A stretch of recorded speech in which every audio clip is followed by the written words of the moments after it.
Yes, Kenya. Tamu sana, yes.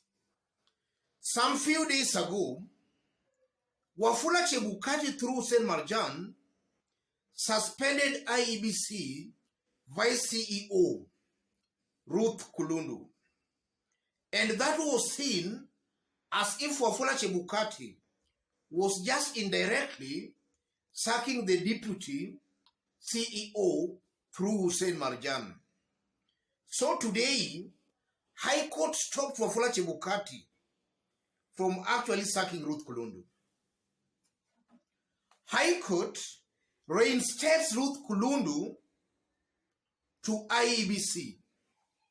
The High Court has on Friday suspended Independent and Electoral Boundaries Commission CEO Marjan Hussein Marjan's order to bar Ruth Katievi Kulundu from performing her duties as the IEBC's Deputy Commission Secretary Operations. The orders made in response to a petition filed at the Employment and Labor Relations Court in Milimani by lawyer advocate Hosea Manwa will see Kulundu return to her position till the case is heard and decided.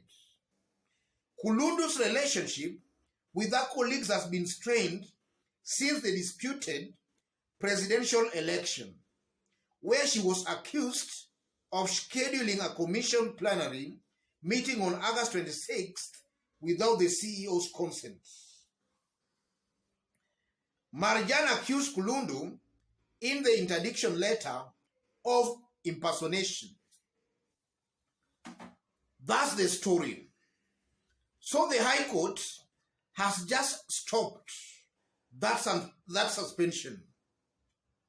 In this video, I want us to dig deep into that story to see its political implications and what it means in large, or rather in general. Before we do that, in case you are watching us for the very first time, subscribe, give this video a like. Yes.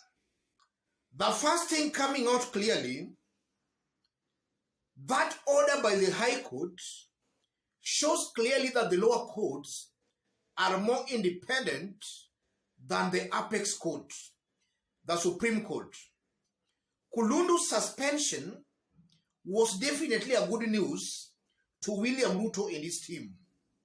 And most likely they were using Chebukati through St. Marjan to interdict Ruto Kulundu. They were most likely using Chebukati through Hussein Marjan to interdict Ruto Kulundu. Now that the High Court has thwarted that, is an indication that the lower courts, the High Court and even the Court of Appeal, they are appearing to be more independent than the apex court. They are brave to stand for the law. That's what I'm seeing here. And then secondly, that's a very big blow to William Ruto's team in their quest to control and muzzle IEBC. Because it's very clear from the suspension that William Ruto and his team most likely wanted to install a friendly deputy IEBC CEO. That's what I'm seeing here. Ruto and his team were very keen to make sure they install friendly officials within IEBC in good time, so that come the next election, then they'll just have it very easy, because they'll be having very friendly officials within IEBC. But that has also been stopped. And it's also a blow on the side of Chebukati and his team, who also wanted to exert their authority within the commission. The suspension of the interdiction is just a blow to Chebukati and his team within the commission. And also what I'm seeing here, ladies and gentlemen, it also exposes the kind of a confusion the Supreme Court has thrown IEBC into. And I'm saying confusion because the interdiction of the deputy IEBC CEO was as a result of the ruling that was given by the Supreme Court, where the Supreme Court upheld William Ruto's election. And that was seen as if the Supreme Court was in agreement with all the things Chebukati and his team were doing. And any person within the commission who was going contrary to Chebukati and the two commissioners, Bulia and Mulu, were being seen to be going against the law, or rather unconstitutional. So the sacking, or rather the suspension, was informed by the verdict by the Supreme Court. But then again, the Supreme Court, in issuing their full ruling, just fell short of actually nullifying William Ruto's election. And they did recommend some actions within IEBC as a commission. And that was seen also as a way that the Supreme Court was not just brave enough to actually find fault with Chebukati, but nonetheless, from the wordings of their full ruling, or rather from their full ruling, it was clear they found some fault with Chebukati, only that they were not being brave about it.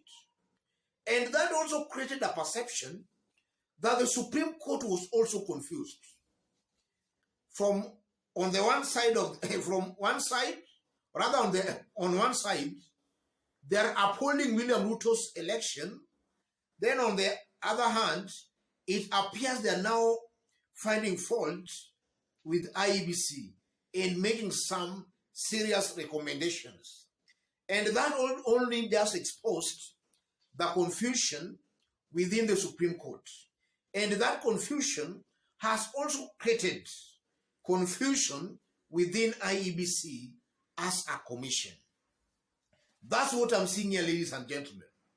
And this is why I maintain and I repeat that the best thing the Supreme Court can do, Martha Koome and her bench, the best thing they can do is to tender their resignation, because their continued stay in office is causing more harm, more damage to that court, to the Supreme Court.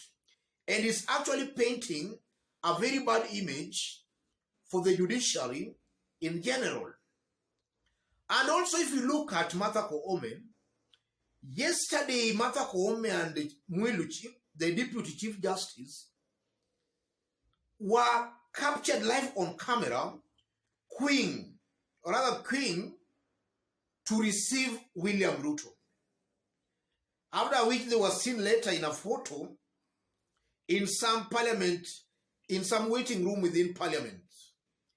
And a good majority of Kenyans felt that the Chief Justice and her deputy were stooping too low. They were giving the executive the leeway to manipulate them and in fact to influence them. And as I talk right now, the weakest link in our judiciary appears to be the Chief Justice herself and her bench. It appears very clearly beyond any reasonable doubt that the Supreme Court is actually compromised. They are not living up to the expectations of a good majority of Kenyans. And that's why I maintain, I believe strongly, that the best thing they can do, the justice they can offer and render to Kenyans, is for them to resign. Yes, it's clear they are compromised. A good majority of Kenyans view them as compromised. And they are making Kenyans to lose faith and trust in that court. Let me stop it there, ladies and gentlemen. But even before I stop, just as I did indicate when I was starting, in case you are watching us for the very first time, subscribe, give this video a like. And to our fans and subscribers here, I'm very much humble, very grateful for the kind of support you are giving me here. God bless you. God bless Kenya.